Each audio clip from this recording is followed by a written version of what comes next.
இந்த வரிகள்ல இருக்கக்கூடிய அனைத்தும் மந்திர பிரயோகங்கள். மந்திரம் அப்படிங்கிறது என்ன? சரவண பவ அப்படிங்கிற மந்திரம். முருகப்பெருமானுடைய இந்த 6 எழுத்து மந்திரத்தை சடாட்சர மந்திரமாக நாம் எல்லோரும் அறிந்திருக்கின்றோம்.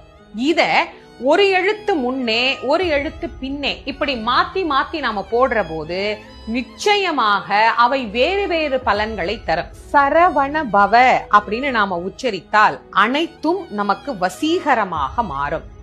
ரஹன பவச அப்படின்னு உச்சரித்தால் செல்வமும் செல்வாக்கும் நம்மிடத்திலே கூடும்.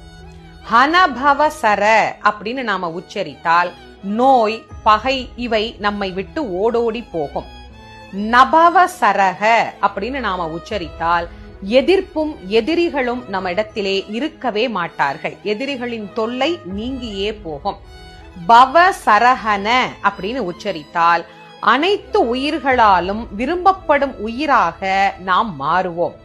வசரஹனப அப்படின்னு நாம உச்சரித்தால் எதிரிகளின் சதி, அவர்கள் தரும் தீமை இவை அனைத்தும் செயலற்று போகும். சரவண பவன்னு நேரா சொன்னா ஒரு பலன் நமக்கு கிடைக்கும்.